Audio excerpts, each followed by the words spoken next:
kegiatan bimbingan teknis dalam hal meningkatkan kapasitas para peternak di Aceh Utara. Pertama, kenapa kita buat Aceh Utara? Saya melihat Aceh Utara dengan luasnya, potensi geografisnya mendukung untuk peternakan. Maka bintek ini kita laksanakan di Aceh Utara dengan harapan para petani ternak atau para peternak dapat bisa mengelola, bisa memelihara ternak secara lebih profesional, lebih bagus, dengan harapan agar kan meningkatkan daging perharinya, itu kan meningkatkan pendapatan. Nah, itu harapan kami. Maka bintek peternakan kita buat di Aceh Utara. Ini Pak, ada berapa peserta yang mengikuti juga? Setiap bintek lebih kurang 100 orang. Itu anggaran kementerian, termasuk baju ini yang diberikan oleh kementerian, dengan harapan habis bintek ini bisa terus berkoordinasi, berkomunikasi, sehingga setiap ada permasalahan peternakan bisa disampaikan ke koordinatornya, koordinator sampai ke saya bisa sampaikan ke kementerian, sehingga terselesaikan, tidak terbiarkan. Kegiatan bintek seperti yang kita lakukan hari ini apakah kita lakukan tidak hanya di Aceh Utara, atau pernah kita lakukan di tempat-tempat lain? Pernah. Tahun lalu juga pernah kita lakukan. Tahun lalu menyangkut PKH itu ada 3 kali, tahun ini 5 kali. Cuma kenapa mungkin peternakan kita miliki di sini potensinya lebih bagus, potensi geografis Aceh Utara peternakan. Nanti mungkin ada bintek juga di perikanan kami, mungkin kita arahkan ke daerah yang cocok perikanan sesuai dengan geografis daerah.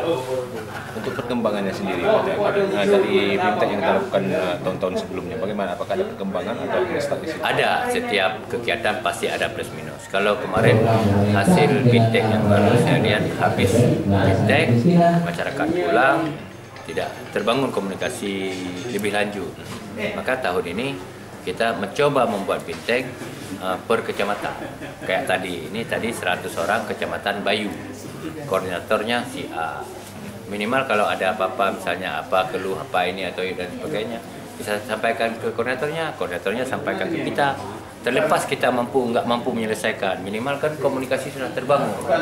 Kalau pada tahun-tahun yang lalu ini bawa 2 orang, itu bawa 3 orang, kan bingung, jadi enggak. Jadi ini kita terus upgrade demi setiap pertemuan ini bermanfaat. Tentu mungkin tidak seperti kita harapkan 100%, tapi harus ada perubahan-perubahan lebih baik itu. Dari hasil bintek ini, apakah kita akan memberikan bantuan kepada para petani yang mengikuti bintek ini? Iya, bantuan itu sesuai kebutuhan. Belum tentu yang ikut bintek ini dapat bantuan. Karena dia kan bantuan itu bukan cuma kemauan, tapi juga kebutuhan. Bukan cuma kemauan dan kebutuhan, tapi juga kapasitas dia. Bukan cuma kapasitas, juga lokasinya. Jadi kan untuk bantuan itu kan namanya kan bantuan pemberdayaan. Sekarang negara kan memberikan bantuan itu kan yang bersifat pemberdayaan. Sehingga yang diberikan kepada orang-orang yang punya daya. Kasarnya begini. Negara baru icas bateri hana tua. Memang nyuka tua iba icas. Jadi yang berdaya adalah orang yang punya daya. Misalnya orang punya kemauan. Siapa sih yang nggak mau?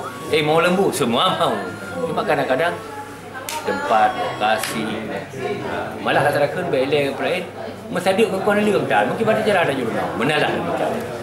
Jadi kita ingin mengakui ini pelan-pelan, bintek ini menjadi ruang diskusi, koordinasi, komunikasi agar setiap yang diinginkan bersinergi. Maka harapan saya, alhamdulillah, tadi ada dari kementerian, ada dari dinas, ada dari masyarakat. Karena kenapa? Bantuan negara khususnya di peternakan turun via kelompok. Kelompok itu perlu dinas.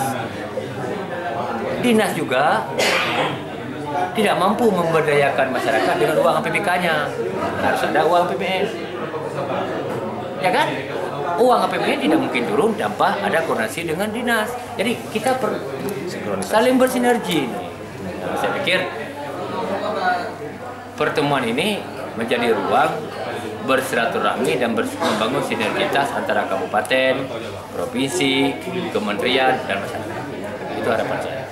Minimal ini ruang. Ini Pak, pendapat Bapak tentang peternakan di Aceh Utara selama ini bagaimana Pak?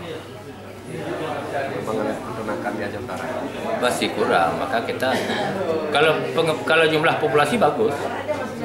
Menurut tadi laporan dari Pak Sekdis peternakan di Aceh Aceh Utara sekitar ada 16.000 kata beliau. Jadi populasinya bagus. Tetapi apakah produktif atau tidak? Kasarnya beliau punya lembu 100 ekor. Tapi per hari tingkat naik dagingnya berapa ini? Cocok enggak dengan kos dengan pakan yang diberikan? Kan gitu. Jadi belum tentu kita banyak sapi tapi kita untung. Belum tentu. Maaflah, beliau punya sapi 10 kan ada 100.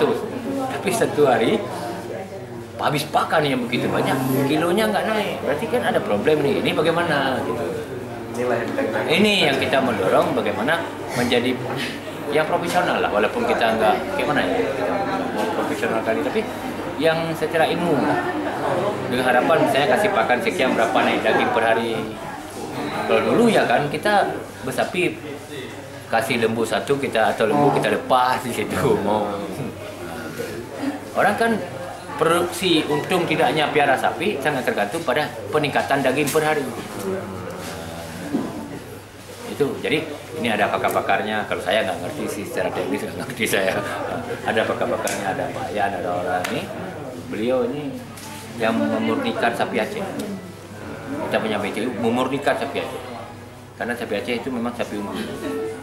Cuma jangan lihat sapi Aceh di pinggir jalan ini, inbreeding, mereka kawin sama dirinya. Beliau. Jadi sebenarnya kita untung punya sapi unggul sapi Aceh. Beliau, maka beliau yang hanya memberikan. Kalau saya kan secara teknis, empuk.